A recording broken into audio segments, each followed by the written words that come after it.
Jadi selamat siang, Pak Rasal dan teman-teman sekalian yang menonton video ini.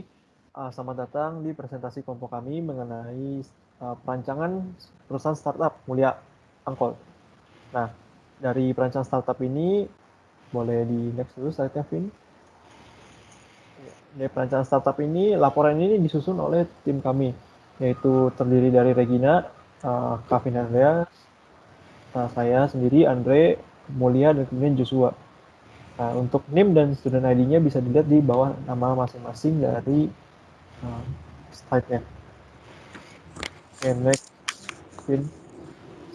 Oke, dalam presentasi kali ini kami membagi presentasi ke dalam beberapa bagian utama. Ini bisa dilihat dari slide indeksnya sendiri. Presentasi kami bagi menjadi ke dalam project background, business model canvas, market, operational, location, teknologi, organization and management, dan terakhir merupakan financial project. Untuk 10 menit dan 15 menit ke depan, kami akan menjelaskan mengenai laporan perancangan perusahaan startup Mulia Angkol ini. Boleh di next, kita langsung masuk ke bagian project background. Dalam project background, bisa dilihat sendiri bahwa angka unit angkot atau angkutan kota itu sendiri masih lumayan tinggi, sekitar 4.000 untuk di kota Depok, kemudian 4.000 di kota Bekasi, dan seterusnya, dengan total sebesar 24.000 unit angkot di tahun 2016. Nah, walaupun terdapat Gojek dan juga Grab, bisa dilihat bahwa angkot juga masih merupakan sarana transportasi umum yang menjadi pilihan utama oleh masyarakat umum, terutama masyarakat kelas menengah ke bawah. Nah, tapi walaupun begitu, angkot ini memiliki kekurangan. Yang dimana kekurangan ini salah satunya tuh dari pengguna Gojek dan juga Grab, itu dapat dilihat bahwa kekurangan dari angkot merupakan dia kualitas pengelolaannya itu rendah dan juga fasilitas yang kurang. Nah, hal ini juga dijelaskan lebih lanjut bagaimana masyarakat berpikir bahwa penggunaan angkot itu lebih ribet, lebih sulit dibandingkan dengan penggunaan Gojek ataupun Grab, yang dimana kita hanya perlu menekan satu tombol dan nantinya mereka akan datang menghampiri kita. Nah, maka dari itu latar belakang dari proyek ini adalah satu, yaitu ingin memberikan angkot itu sebuah platform online yang mana nantinya angkot sendiri nanti dapat menjadi sarana transportasi umum yang dapat menjadi salah satu pilihan utama masyarakat umum, terutama masyarakat kelas menengah ke bawah. Karena terkadang tarif yang diberikan oleh Gojek dan juga Grab itu melebihi uh, harganya itu tidak cocok.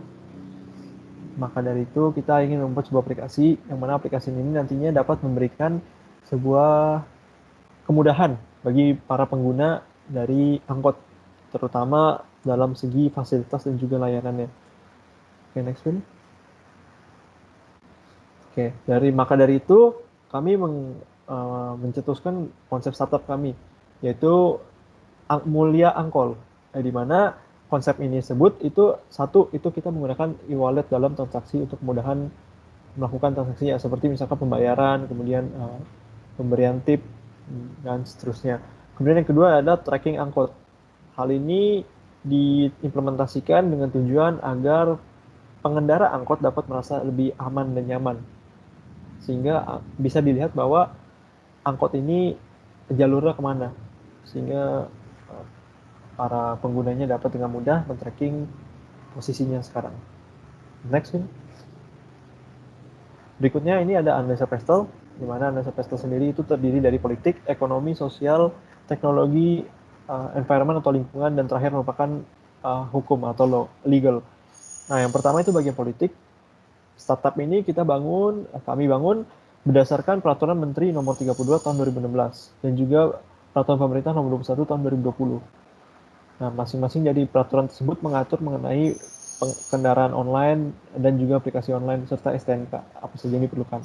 Kemudian next di bagian ekonomi itu kami berpikir pada bagian ekonomi sendiri itu lebih menekankan kepada bagaimana pada saat pandemi sendiri banyak orang yang penghasilannya itu berkurang, terutama orang-orang uh, masyarakat menengah ke bawah. Hal ini menyebabkan pengurangan pemasukan, sehingga masyarakat memerlukan sebuah alternatif kendaraan yang terjangkau dan juga aman dan nyaman. Maka dari itu untuk ekonomi ini kami cetuskan bahwa uh, ekonomi pada startup ini ditekankan pada bagaimana kami menargetkan pada masyarakat dengan tingkat pendapatan menengah ke bawah. Kemudian pada sisi sosialnya, pada sisi sosial, startup kami mengharapkan bahwa kami dapat memberikan awareness atau tidak, atau juga bisa disebut juga sebagai kesadaran masyarakat terhadap penggunaan angkutan umum, terutama angkot, untuk kota-kota yang jaraknya lumayan dekat, sebagai alternatif dibandingkan menggunakan alternatif seperti Gojek maupun Grab yang harganya relatif lebih mahal. Kemudian bagian teknologi, pada teknologi ini sendiri kami berharap startup kami dapat memberikan kontribusi untuk kendaraan umum, terutama transportasi umum seperti angkot. Karena Gojek dan Grab itu sendiri walaupun dia transportasi online, Gojek dan Grab itu masih tergolong ke dalam kendaraan pribadi. Maka dari itu kami berharap pada bagian teknologi ini perusahaan startup kami dapat memberikan uh, sebuah aplikasi yang dapat menjadi sarana untuk angkot. Kemudian pada bagian lingkungannya, kami ingin mendorong agar orang-orang yang menggunakan transportasi umum ini sendiri mengurangi penggunaan transportasi pribadi. Dengan adanya Mulia Angkol ini diharapkan orang-orang yang menggunakan transportasi pribadi dapat berpindah menuju ke transportasi umum dalam bentuk angkot ini. Nah, hal ini kenapa kami berkata demikian? Karena dengan mengurangi penggunaan kendaraan pribadi, maka tingkat penghasilan CO2 atau karbon dioksida juga akan berkurang, sehingga dapat memberikan dampak yang signifikan terhadap lingkungan, terhadap kesehatan lingkungan. Kemudian terakhir merupakan bagian legal. Bagian legal ini kelompok kami menekankan pada Peraturan Menteri Nomor 30 Tahun 2016 tentang kendaraan yang bekerja sama dengan platform online, yang mana kendaraan harus mendapatkan STNK atas nama perusahaan agar menghindari hal-hal yang tidak diinginkan. Oke, selanjutnya akan dilanjutkan oleh Saudara Kavin. Oke, selanjutnya kami akan memperlihatkan logo perusahaan dari perusahaan startup kami, Mulia Angkol. Berikut ini adalah logonya.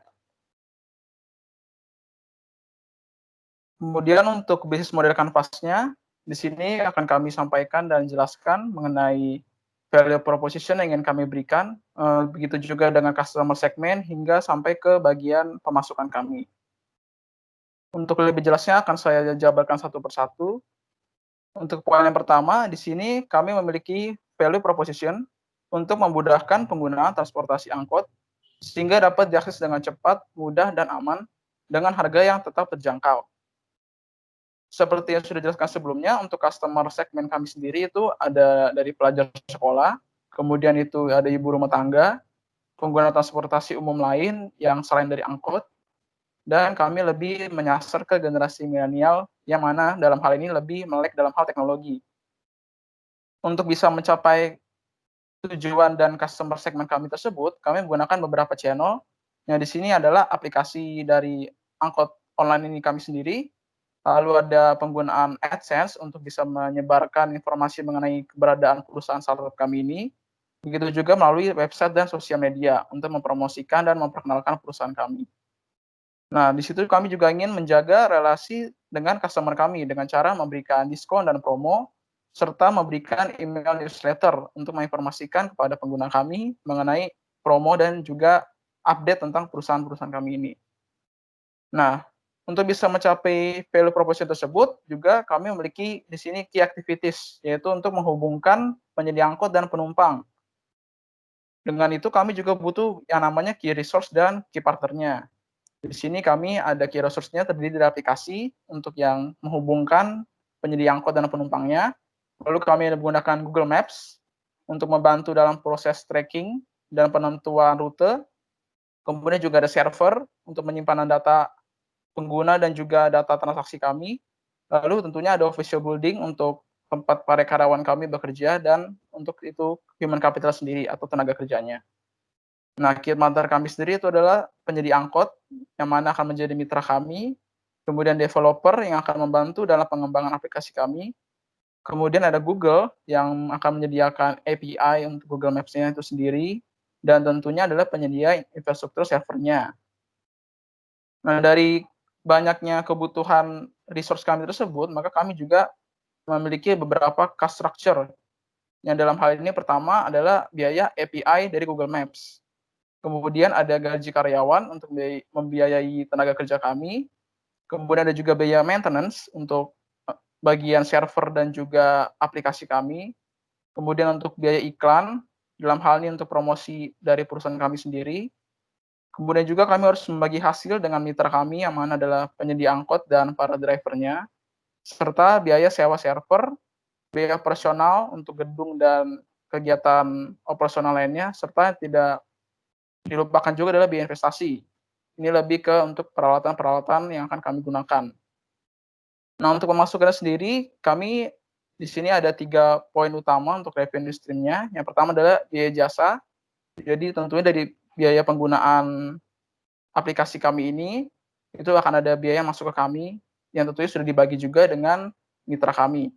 Kemudian ada juga biaya top up di sini jika ada pelanggan yang melakukan top up untuk e-wallet-nya. Dan yang terakhir adalah iklan di aplikasi. Jadi bagi perusahaan-perusahaan lain atau dari badan lain yang ingin memasang iklan di aplikasi kami, nah itu biayanya akan menjadi pemasukan buat perusahaan kami ini. Nah, selanjutnya kami akan menjelaskan mengenai visi dan misi dari perusahaan startup kami. Jadi yang pertama, kami memiliki visi untuk sebagai penyedia platform online angkutan kota atau angkot yang terbaik di Indonesia. Dan guna memberikan kemudahan bagi masyarakat dalam beraktivitas dengan cepat, mudah, aman, dan murah, serta meningkatkan kembali kesejahteraan para supir angkut di Indonesia. Nah, untuk misi kami sendiri, yang pertama itu menjadi penyedia jasa transportasi tercepat dalam melayani kebutuhan masyarakat Indonesia. Yang kedua, memberikan layanan terbaik dan manfaat positif kepada pelanggan dan mitra kami. Dan yang terakhir, kami ingin tetap menjamin keamanan dan kenyamanan dalam penggunaan transportasi umum angkutan kota. Nah, dari visi dan misi tersebut, kami juga memiliki tujuan jangka pendeknya untuk 5 tahun ke depan. Yang pertama itu peningkatan pengguna angkutan umum, yang mana kami menargetkan dalam 5 tahun ini, kami bisa meningkatkan jumlah pengguna angkutan umum sebanyak 20%. Ini sesuai dengan tujuan kami tadi ya untuk meningkatkan kesejahteraan para supir angkot di Indonesia. Nah, yang kedua adalah jumlah pengguna aplikasinya itu sendiri. Di sini kami menargetkan setidaknya di tahun 2025 kami sudah mencapai 200.000 pengguna aplikasi. Dan untuk jumlah mitranya, kami menargetkan pada tahun 2025 kami sudah mencapai 250 mitra penyedia angkot dan juga driver. Nah, dari semua visi, misi, dan juga tujuan yang kami punya, maka kami memiliki value proposition sebagai berikut. Kami ingin memberikan kemudahan penggunaan transportasi angkutan kota atau angkot, sehingga dapat diakses dengan cepat, mudah, dan aman dengan harga yang terjangkau oleh seluruh pengguna aplikasi kami. Nah, selanjutnya untuk penjelasan mengenai customer kami tentang demand-nya dan lain-lainnya akan dilanjutkan oleh Andre. Baik, akan saya lanjutkan penjelasan mengenai demand dan juga pasar dari produk Mulia Angkot ini. Pertama, demand. Demand ini kami dapatkan berdasarkan sumber berita, yaitu berita 1, bahwa dalam 1 bulan daerah Jabodetabek pengguna transportasi umumnya itu dapat mencapai angka sebesar 5.644.749 pengguna.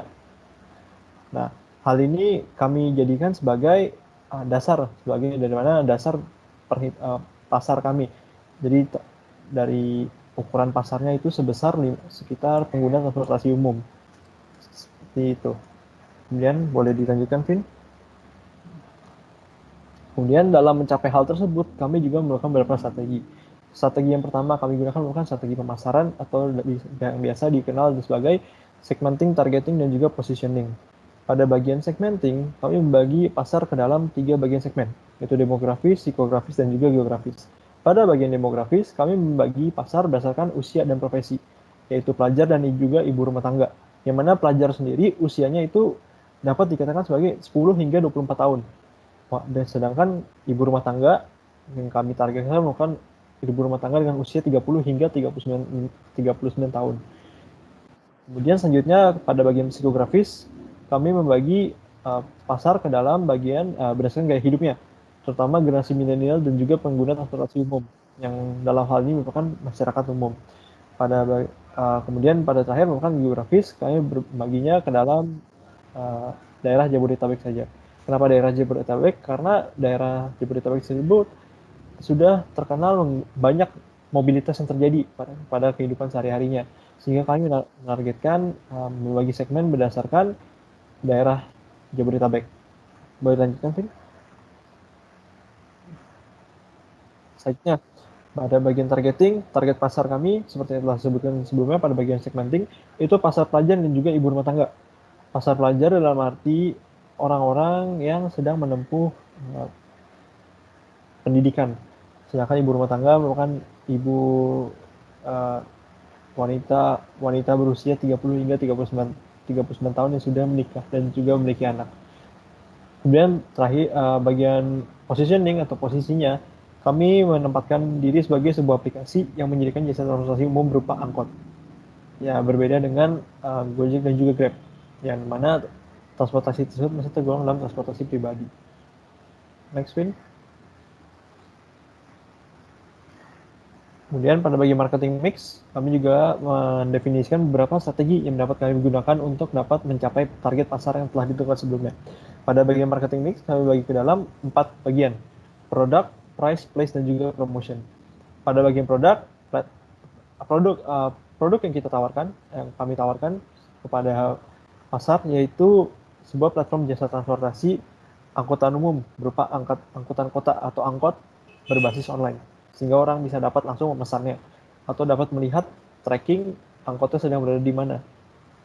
Kemudian pada bagian price, kami mendapatkan harga sebesar 5.000 hingga 30.000 sesuai dengan jarak tempuh yang ditempuh oleh pengguna atau konsumennya. Mengapa demikian? Seperti yang telah dijelaskan sebelumnya, bahwa target pasar merupakan target para masyarakat umum dengan tingkat pendapatan menengah ke bawah, sehingga kami memberikan harga tersebut agar dapat bersaing dengan aplikasi-aplikasi lainnya atau penyedia-penyedia jasa lainnya. Kemudian untuk place-nya sendiri sudah disebutkan pada bagian segmenting sebelumnya, bahwa place sendiri kami bagi ke dalam daerah Jabodetabek, yang dimana hal tersebut dikarenakan jumlah angkutan kota yang terdapat daerah Jabodetabek itu lebih tinggi dibandingkan dengan daerah lainnya, dan juga mobilitas yang pada umumnya pada daerah Jabodetabek, terutama hari-hari kerja, yang lumayan tinggi. Kemudian pada terakhir bagian promotion kami sendiri, kami merencanakan untuk melakukan promosi melalui media sosial dan juga situs resmi, serta memberikan potongan harga pada hari-hari raya atau hari-hari libur, agar masyarakat dapat dengan mudah menggunakan jasa layanan kami. Selanjutnya saya berikan kepada saudara Regina. Baik, terima kasih Andre. Jadi selanjutnya kami akan memaparkan proses bisnis kurang lebih dari perusahaan startup Mulia Angkol ini. Jadi kurang lebih sebelum aplikasi ini dinikmati oleh pelanggan, user, atau pengguna, itu memang bahwasannya bisnis ini terdiri dari beberapa segmen atau bagian yang terbagi atas proses manajemen, kemudian kedua ada proses inti atau core proses, dan yang ketiga ada support proses atau proses-proses yang mendukung dari keseluruhan proses bisnis Mulia Angkol ini. Kemudian di sini mungkin saya jelaskan dulu yang pertama.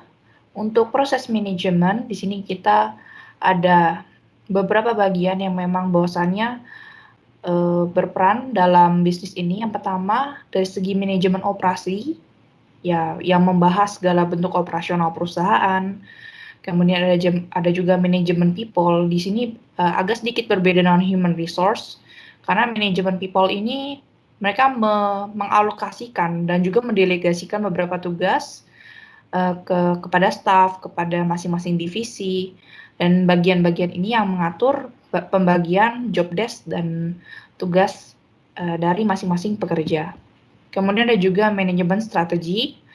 Di sini memang bagian ini menyusun strategi perusahaan yang kiranya diperlukan secara manajemen untuk lebih mengembangkan perusahaan. Dan yang terakhir juga tidak lupa ada bagian pemasaran atau marketing, yang berperan aktif dalam memasarkan produk berupa aplikasi dan juga bagaimana meningkatkan target-target konsumer itu sendiri. Kemudian di sini juga ada yang kedua, akan dibahas dari segi proses inti atau core process. Di sini perusahaan Mulia Angkol ini menggunakan konsep lean startup yang mana aplikasi ini tidak hanya selesai dibuat hari ini kemudian tidak ada pengembangan lagi, tidak seperti itu. Jadi memang akan ada terus pengembangan atau development lebih lanjut menyesuaikan dengan kebutuhan pengguna, kemudian juga bagaimana mencapai market pasar, kemudian bagaimana juga membuat satu aplikasi yang user friendly, misalnya seperti itu, yang sesuai sehingga pengguna dapat menggunakan aplikasi ini dengan nyaman ketika mereka menggunakan jasa transportasi angkot, misalnya seperti itu. Di sini ada beberapa bagian tentunya. Pertama R&D atau Research dan Development. Memang divisi ini bertugas untuk melakukan uji, kemudian melakukan dan juga membuat inovasi-inovasi terbaru yang sesuai dengan aplikasi. Yang mana dari ide-ide atau rencana yang dibuat dari divisi R&D akan dilanjutkan ke divisi produksi. Di sini divisi produksi agak berbeda dengan produksi manufaktur, karena di sini divisi produksi ini berfungsi untuk terus mengembangkan si aplikasi itu sendiri berdasarkan plan-plan atau rencana yang dibuat oleh R&D. Di sini ada beberapa proses. Yang pertama, learn, belajar sesuatu hal baru, atau plan-plan yang diberikan dari R&D, kemudian build, membangun aplikasi tersebut, mencoba untuk merealisasikan segala bentuk rencana yang telah dibuat, dan yang terakhir, setelah dibuat pun di sini divisi produksi bertugas untuk melakukan measure atau mengukur kelayakan dari produk itu sendiri, apakah ada baiknya pengembangan fitur, misalnya itu sudah bisa layak dan bisa dipakai user dengan baik, atau justru terlalu kompleks, terlalu simple, jadi malah kurang sulit dipahami. Nah, itu yang akan di cross check untuk dilakukan inovasi-inovasi lebih lanjut. Dan ketika memang sudah jadi produknya, itu baru bisa diberikan kepada customer. Nah, tidak lupa ada juga proses support atau yang ada tidak terlalu inti, tapi divisi-divisi pendukung ini juga penting adanya dalam proses bisnis untuk mendukung adanya usaha bisnis ini. Bisnis startup Mulia Angkol, yaitu pertama dari segi human resource, ini yang merekrut pekerja-pekerja baru, melihat potensi-potensi dari pekerjanya juga, pengembangan juga, misalnya kalau ada training-training juga, ini melewati divisi human resource, proses bisnisnya, kemudian juga ada finance, yang bergerak langsung dalam segala bentuk keuangan, laporan keuangan itu di divisi atau bagian finance. Kemudian ada juga selanjutnya purchasing. Ini yang divisi yang mengadakan bahan-bahan atau misalnya barang-barang. Kalau misalnya istilahnya ada keperluan atau yang ada sesuatu yang harus dibeli itu lewat divisi purchasing. Dan yang terakhir juga ada divisi utility, ini lebih ke listrik, air, dan sebagainya yang mendukung. Selanjutnya. Nah, selain ada proses bisnis juga ada sales anticipation. Jadi dari mana aja sih sumber pendapatan startup Mulia Angkol? Itu kurang lebih di tahap awal kami menargetkan 2 aliran dana. Yang pertama dari subscriber atau pengguna-pengguna yang menginstall aplikasi dan juga aktif menggunakan aplikasi ini. Jadi basisnya sendiri berdasarkan dari jumlah pengguna, kemudian dari segala bentuk segmen pasar yang sudah dari awal ditargetkan, kemudian juga informasi-informasi yang menjadi data pribadi user itu juga menjadi salah satu masukan dan dari menjadi revenue kami, tapi memang bahwasanya tidak diperjualbelikan seperti itu. Hanya untuk keperluan informasi. Dan yang kedua itu juga ada dari pihak ketiga, misalnya juga pendapatan ini bisa didapat dari injeksi dana injeksi dari berbagai perusahaan dengan timbal balik penggunaan infrastruktur, atau misal juga kami mempromosikan barang-barang terkait dari perusahaan-perusahaan yang memberikan injeksi dana, tapi itu memang masih menjadi sesuatu yang diusulkan seperti itu, tidak harus. Yang menjadi suatu keharusan adalah yang bagian subscriber. Baik, selanjutnya untuk lokasi akan dijelaskan oleh teman saya, Joshua. Silakan.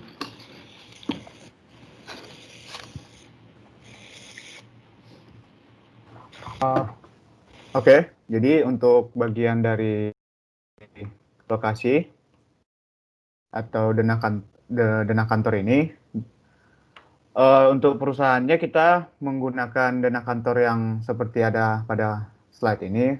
Untuk sementara, dikarenakan perusahaannya masih perusahaan startup juga, jadi dana seperti ini terbilang sudah cocok untuk perusahaan startup, di mana terdapat ruangan direktur dan wakil direktur, dan di ruangan tengah nanti itu terdapat untuk bagian-bagian dari general manager seperti RD aplikasi, top management, dan support. Lanjut.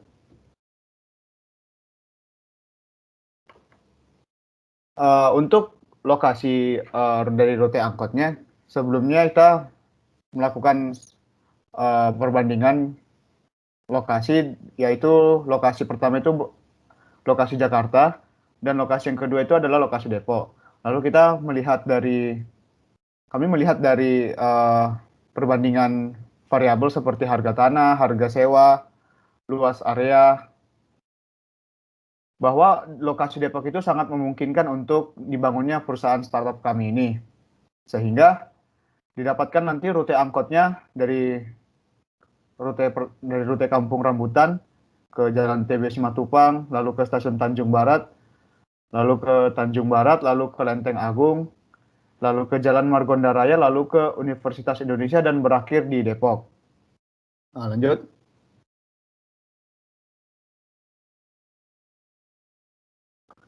Untuk teknologi yang kami gunakan itu, di sini kami mengambil contoh seperti teknologi yang digunakan oleh Gojek. Nah, yang pertama itu ada teknologi Enterprise Collaboration System. Nah, fungsi dari teknologi ini digunakan untuk koordinasi antara penumpang dengan driver tersebut untuk mengetahui lokasi dari masing-masingnya, seperti di mana lokasi driver berada dan di mana lokasi penumpangnya berada. Lanjut. Yang kedua ini ada lokasi API atau Application Programming Interface. Kalau untuk program ini berfungsi untuk mengetahui posisi pengemudi, pengemudinya berada di mana dan sedang di lokasi mana. Lanjut. Nah, yang program ketiga itu ada program Transaction Processing System. Nah, kalau untuk fitur ini kita di sini digunakan untuk pembayaran terhadap aplikasi nanti ketika kita melakukan pesanan nanti. Lanjut. Oke, baik, saya akan menjelaskan mengenai user journey map-nya untuk pengguna kami. Jadi yang pertama, untuk register pengguna baru, pengguna akan diharuskan menginput data pengguna, lalu di situ akan kami lakukan validasi data terlebih dahulu untuk mencocokkan, dan nanti akan diminta juga bagi pelanggan ini untuk memasukkan informasi pembayaran, seperti rekening yang ingin dimasukkan di dalam aplikasi kami ini agar memudahkan nantinya dalam proses top up dan pembayarannya. Nah, setelah pengguna terdaftar, maka pengguna bisa langsung menggunakan aplikasi kami ini. Yang mana dalam hal ini kami akan jelaskan bagaimana prosesnya. Jadi pertama, jika pengguna ingin melakukan pemesanan atau ingin menggunakan jasa transportasi angkol ini, itu bisa dimulai dengan membuka aplikasi kami terlebih dahulu. Lalu kemudian di sana akan bisa memilih rute tujuannya kemana, dan nanti akan keluar posisi dari angkot yang terdekat dengan posisi pengguna tersebut. Setelah mengetahui itu, pengguna bisa menunggu di lokasi penjemputannya atau di lokasi si pengguna ini berada dan menunggu angkotnya tiba. Setelah itu setelah angkotnya tiba, maka pengguna bisa langsung masuk ke dalam angkotnya dan menunggu sampai tiba di lokasi tujuan. Begitu sampai lokasi tujuan, pengguna bisa melakukan pembayaran via aplikasi. Nah, di sinilah menjadi, inovasi dari startup kami, di mana pembayaran bisa dilakukan menggunakan aplikasi, dengan mana menggunakan e-wallet. Jadi mengurangi transaksi dengan menggunakan uang cash ya atau tunai, yang mana kan dalam hal ini di masa pandemi penggunaan cash sebisa mungkin dikurangi, untuk menurunkan resiko juga penyebaran virus COVID-19 ini. Kemudian untuk selanjutnya, mengenai organisasi dan manajemen akan dijelaskan oleh teman saya, Mulia. Silakan.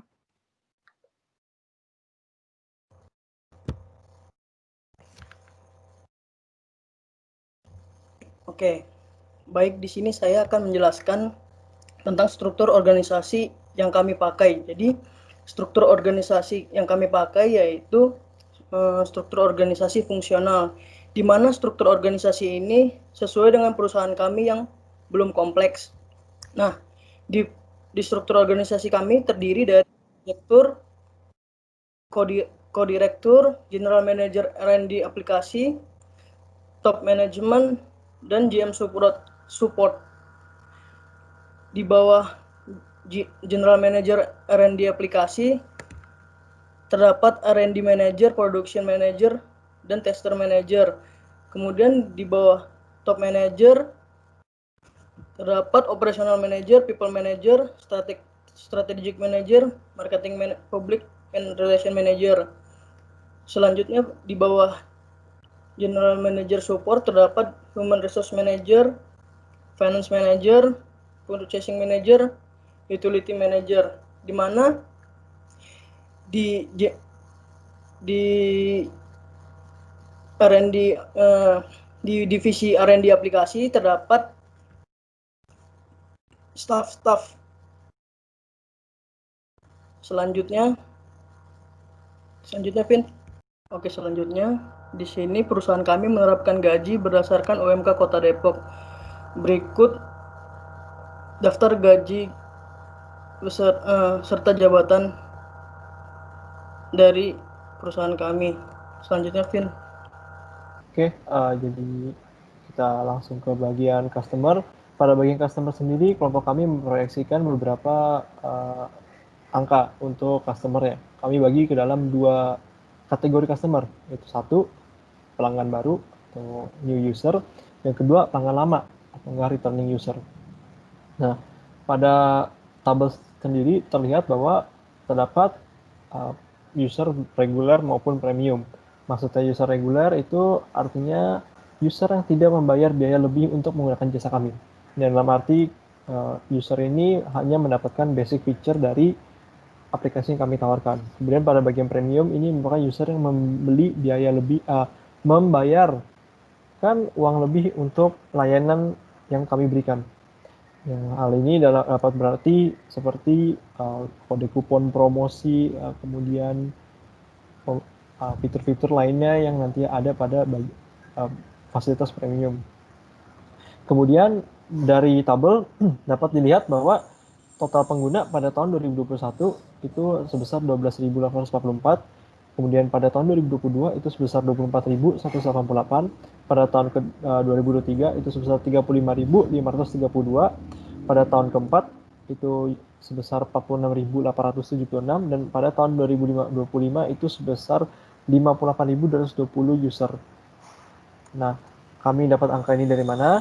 Kami menggunakan asumsi, karena ini startup yang masih dalam tahap perencanaan, nanti akan bisa diupdate untuk mendapatkan angka yang lebih akurat. Tapi untuk sekarang kami menggunakan asumsi seperti pengguna tersebut kami hitung berdasarkan jumlah download yang dilakukan. Nah, pada saat aplikasi baru rilis, kami berasumsi total download dari aplikasi ini itu sebesar 1.500 dari pada saat rilis. Dan pada tahun pertama download yang dilakukan itu yaitu total itu sebesar 10.000, kemudian yang ditambah dengan jumlah download organik dari App Store atau yang langsung tanpa menggunakan searching atau bagaimana, kemudian dari klik iklan Instagram yang telah kami pasang, yang seperti sudah dijelaskan sebelumnya. Kemudian ada juga dari penggunaan influencer pada promosi produk, kemudian penggunaan baliho dan juga banner. Itu didapatkan angka sebesar 12.844 pengguna pada tahun 2021. Hal tersebut kami implementasikan kembali pada tahun-tahun berikutnya. Karena ini masih tergolong asumsi, maka angka yang kami dapatkan pun untuk tahun-tahun berikutnya tidak jauh berbeda. Dalam arti karena masih asumsi, kami tidak tahu bagaimana pasar akan berkembang, tapi ini hanya asumsi dasar. Maka dari itu kami menggunakan angka yang sama untuk menghitung total pengguna pada tahun-tahun ke depannya untuk pelanggan barunya atau new usernya. Kemudian pada pelanggan lama atau returning usernya itu kami bagi ke dalam regular dan premium, yang dimana pelanggan lama ini kami dapat angkanya dari nilai retention rate atau tingkat kembalinya pengguna pada saat baru rilis itu sebesar 100%. Pada tahun pertama retention rate-nya itu kemudian kami tentukan sebesar 35%, pada tahun kedua 33%, pada tahun ketiga 25%, dan tahun keempat 22%, dan tahun kelima itu 20%. Ini angkanya masih dalam asumsi, sehingga dapat kami sesuaikan dengan perkembangan pasar yang sesuai dengan hasil yang telah didapatkan nantinya pada saat perusahaan sudah berjalan. Maka dari itu didapatkan angka total pengguna seperti yang demikian yang dapat dilihat. Kemudian untuk perhitungan reguler dan premiumnya, kami berasumsi bahwa pengguna reguler merupakan 90% dari total download yang telah dilakukan. Sedangkan total pengguna premium merupakan 10% dari total download yang telah dilakukan pada aplikasi ini. Begitu. Kemudian boleh di selanjutnya, Vin.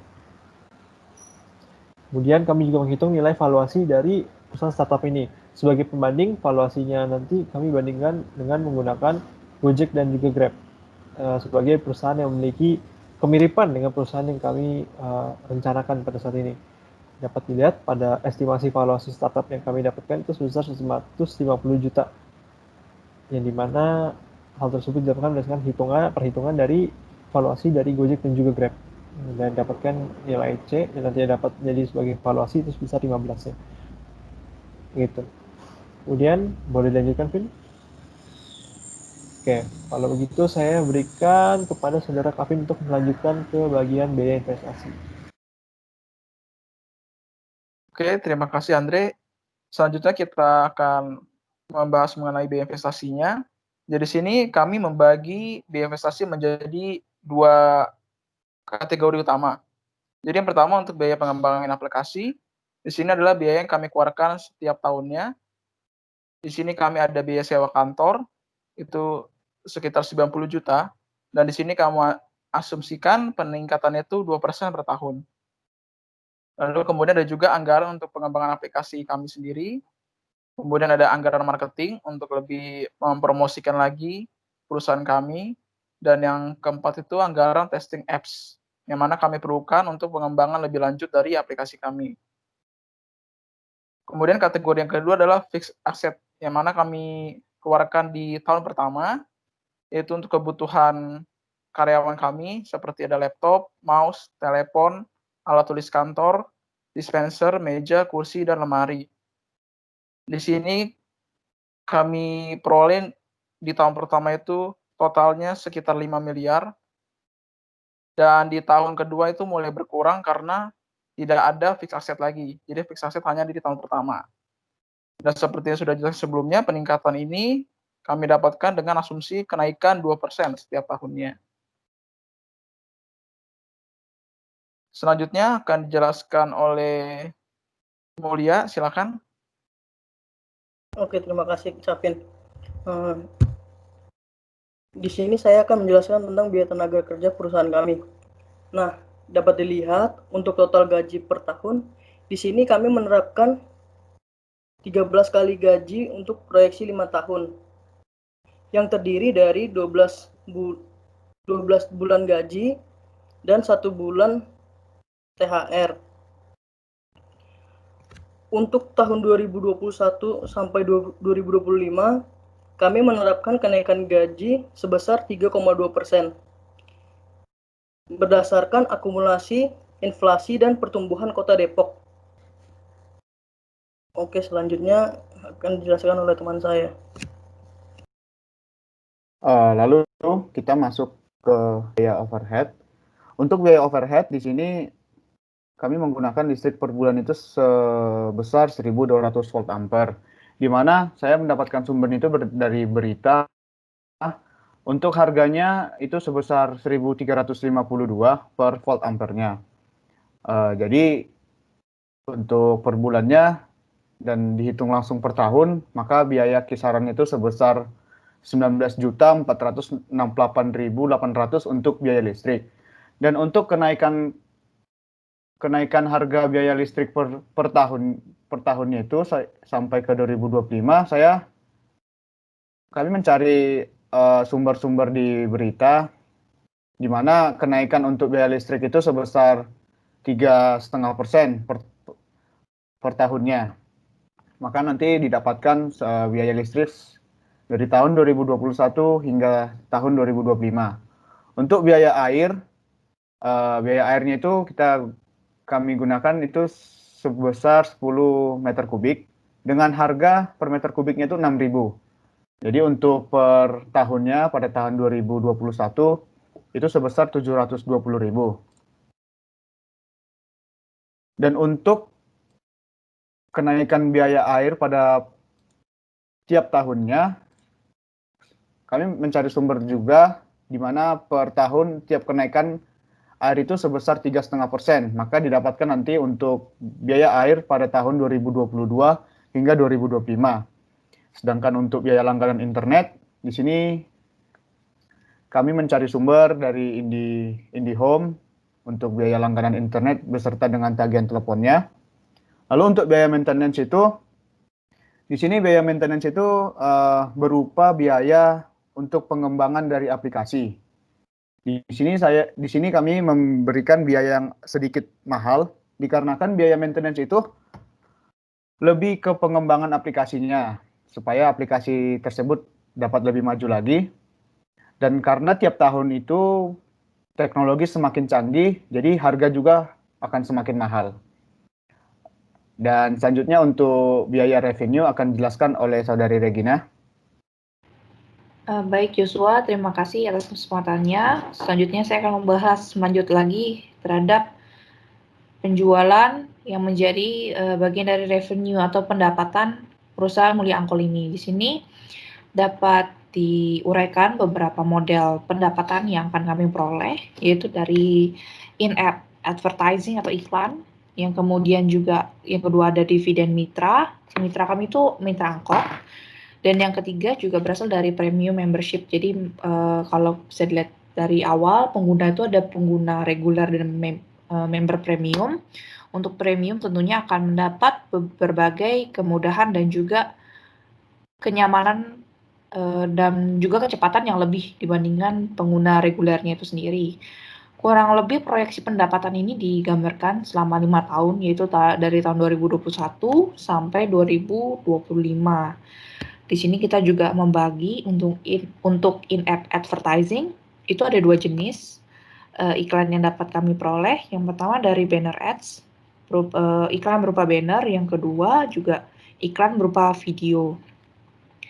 Secara keseluruhan pendapatan itu sangat berkaitan dengan jumlah subscriber, jumlah mitra angkot, yang mana sudah dari awal itu ditargetkan sebanyak 250 mitra angkot pada tahun 2025, dan juga pengguna dari premium membership itu sendiri, seperti itu. Jadi secara summary up, di sini dapat dilihat bahwa total revenue itu berkisar antara 1,7 miliar hingga 77 miliar pada akhir tahun 2025. Selanjutnya, ini juga merupakan rincian dari revenue itu sendiri, yang mana apa sih kaitan antara pengguna dengan juga pendapatan iklannya itu sendiri. Di sini kita menghitung dengan cost per click atau CPC. Jadi memang pendapatan yang bisa kita peroleh dengan si pengguna itu mengklik setiap iklan yang muncul di layar aplikasi kami, seperti itu. Dan di sini juga selain ada jumlah pengguna, juga ada jumlah pengiklan yang kami kiranya targetkan setiap tahun itu meningkat 2 kali lipat, seperti itu. Untuk jumlah mitra angkot kurang lebih sama, yang diawali dengan 120 mitra menjadi 250 mitra di akhir tahun. Dan untuk biaya membership itu juga meningkat seiring dengan bertambahnya tahun, seperti itu. Target-target ini juga disertai oleh beberapa persentase. Persentasenya ini merupakan target dari perusahaan Mulia Angkol yang dibebankan bagian sales dan marketing untuk meningkatkan revenue ini. Selanjutnya. Nah, setelah kita membahas mengenai expense, kemudian revenue, kemudian biaya investment cost, di sini akan ada 3 uji yang akan dilakukan untuk mengukur kelayakan perusahaan ini, layak gak sih dibangun atau enggak. Itu yang pertama ada dari segi net present value. Dari segi NPV-nya sendiri, di sini bisa dilihat bahwa di akhir tahun 2025 itu pemasukan itu jauh lebih besar daripada pengeluaran, dan secara total atau NPV-nya dapat diperoleh dengan total nilai NPV sebesar 64,37 miliar dengan pembulatan. Seperti itu. Selanjutnya juga bisa dilihat dari tabel di slide. Untuk kumulatif NCP-nya itu juga berubah dari minus 4M menjadi 35M itu pada kisaran tahun antara tahun keempat sampai tahun kelima, yang mana setelah dihitung kembali diperoleh nilai payback period atau akan balik modal itu pada tahun ke-4,1 tahun, seperti itu. Selanjutnya, next slide. Nah, untuk yang terakhir ada juga internal rate return. Di sini juga diperoleh dari segi NPV-nya, payback period-nya, diperolehlah nilai interest rate-nya atau nilai IRR sebesar 39%, yang mana apabila dirangkum, jadi perusahaan Mulia Angkol ini memiliki ketetapan atau target atau standar yang memang bisa dikeluarkan dari perusahaan maupun juga melihat dari kebijakan perusahaan lainnya atau kompetitor dan juga pemerintah. Di sini untuk NPV target memang perusahaan ingin mencapai 30M pada akhir tahun, yang mana ini sudah tercover dengan NPV yang ada, proyeksi 5 tahun sebesar 64,37 miliar, sehingga dapat dikatakan secara NPV perusahaan Mulia Angkol ini layak. Kemudian untuk payback period-nya juga di sini kami menargetkan 5 tahun untuk proyeksi jangka pendek, dan di sini juga tercapai karena berdasarkan proyeksi payback period ini dapat tercapai sebelum 5 tahun atau bisa dibilang 4,1 tahun. Nah, jadi secara period juga layak. Dan yang terakhir juga berdasarkan ketetapan IRR-nya itu sebesar-besarnya kami menargetkan 20%. Dan ternyata nilai return-nya dari awal tahun 2001 sampai 2025 dapat mencapai sebesar 39%, yang mana juga lebih dari ketetapan, sehingga berdasarkan IRR-nya pun layak. Next. Nah, ketika kita summary up lagi, secara rangkuman dapat dikatakan analisa kelayakan dari perusahaan ini mencakup nilai net present value, payback period, dan internal rate of return. Dari ketiga poin ini, perusahaan Mulia Angkol itu layak untuk dibangun berdasarkan dari bisnis plan-nya, kemudian juga laporan keuangannya, dan juga secara keseluruhan ide, konsep, dan kajian-kajian feasibility analysis-nya. Baik, dari saya itu cukup. Selanjutnya, kesimpulan dari keseluruhannya akan dilanjutkan oleh Mulia. Silakan.